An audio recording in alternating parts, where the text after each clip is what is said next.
Hey guys, welcome to my channel don't give up. मैं आपका दोस्त अंकित।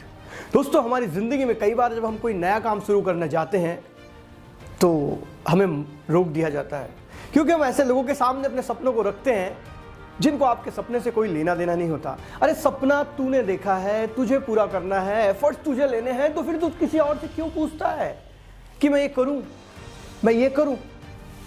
कैसे? एक छोटी सी कहानी। ये कहानी एक गांव की, एक गांव जो कि बहुत जंगल, भीड़, बहुत घने जंगल में है, और उस गांव के पास एक पहाड़ है, ऊंचा सा पहाड़ है।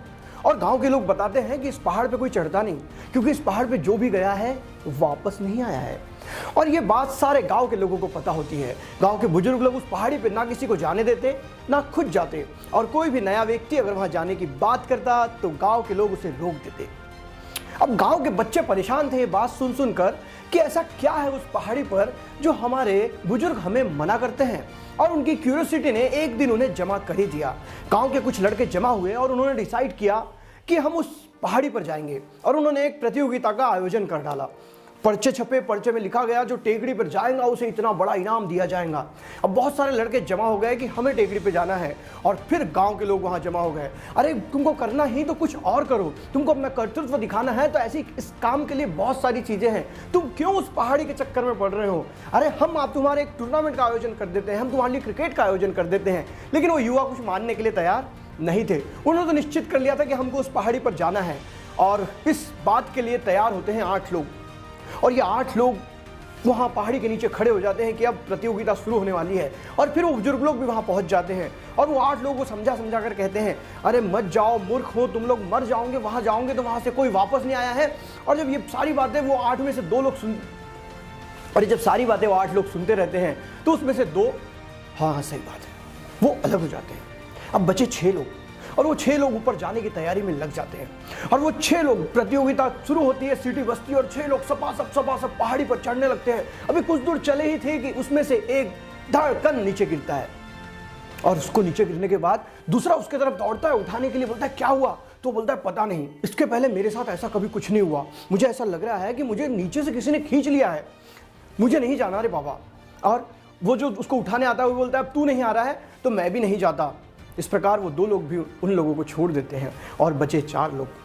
अब ये 4 लोग फुल स्पीड में आगे बढ़ने लगते हैं, और नीचे से बुजुर्ग लोग चिल्लाने लगते हैं, अभी भी वक्त है, सुधर जाओ, मत जाओ। लेकिन ये 4 लोग बढ़ते रहते हैं, और तभी थोड़ा आगे जाने के बाद एक लड़के को पैर में टोच लगती है और दंस नीचे गिरता है और बैठ जाता है।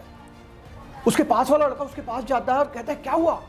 वो कहता है पता नहीं, मुझे चक्कर आ रहे हैं, और मुझे ऐसा लग रहा है कि इस रास्ते में कुछ ना कुछ बुरा होने वाला है। और नीचे वाले तो बोलते ही रहते हैं मत जाओ, अभी भी वक्त है। वो बोलता है मैं तो चला रहे भैया। तो उसका दोस्त बोलता है अब तू जा रहा है तो मैं भी क्या करूंगा। इस प्रकार वो 4 में से वो 2 लोग भी वापिस हो जाते हैं। अब बचे 2 लोग जो पूरी शिद्दत से ऊपर चढ़ने लगते हैं। एक सामने वाला सामने जाते रहता है, और उसके पीछे 2 नंबर वाला भी उसके पीछे पीछे चलते रहता है। लेकिन 2 नंबर वाला कुछ देर चलने के बाद जब पीछे मुड़ के देखता है तो क्या कोई भी नहीं दूर दूर तक। और उसके मन में ख्याल आता है ये तो सामने जो जा रहा है ये तो सीधा सीधा ऊपर चल जाएगा और मैं अकेला हो जाऊंगा, और इस रास्ते पे तो बुजुर्गों ने कहा है बहुत खराब है, मैं तो नहीं जाता रे भैया। और वो वापस हो जाता है। और सबसे सामने वाला जो होता है वो निरंतर अपनी चढ़ाई में लगा रहता है, और कुछ ही दौर में उस चढ़ाई पर पहुंच जाता है, और वहां से वो अपने आप को बताता है देखो मैं पहुंच गया। और नीचे तालियों की गड़गड़ाहट होने लगती है, लोग उसका स्वागत करने लगते हैं, और वो जब वो नीचे आने लगता है तो लोग उसका आधे रास्ते में लेने आते हैं, कंधे पे बैठा लिया जाता है, वाह तू तो उस पहाड़ी पर पहुंच गया। और फिर गांव वाले जमा होते हैं, उस आदमी से पूछते हैं कि कैसे, तूने कैसे कर लिया?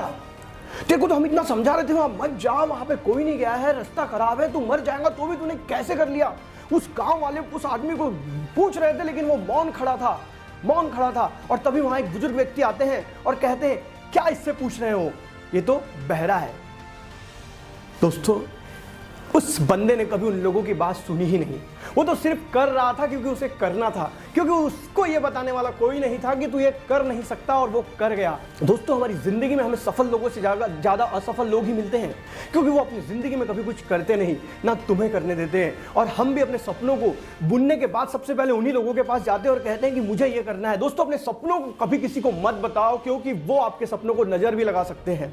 और इसीलिए जिंदगी में आगे बढ़ना चाहते हो तो अपने सपनों को किसी से शेयर मत करो, दूसरी बात, इस ऐसे व्यक्ति से कभी मत पूछो जिसने वो काम किया ही नहीं है। वो अवश्य आपको ये कहेगा कि आप नहीं कर सकते। अगर आपको कुछ करना है और जिंदगी में बड़ा करना है तो इस कहानी के इस छोटे से मैसेज को हमेशा अपने पास संभाल कर रखो कि जिंदगी में आगे बढ़ने के लिए एफर्ट्स भी आप ही को लेना है, लड़ना भी आपको है और जीतेंगे भी आप ही। तो शुरू कर दीजिए आज से जीत की तैयारी। मैं अंकित रोज इस चैनल पे एक नई कहानी के साथ आता हूं। तब तक के लिए अलविदा, जय हिंद, वंदे मातरम।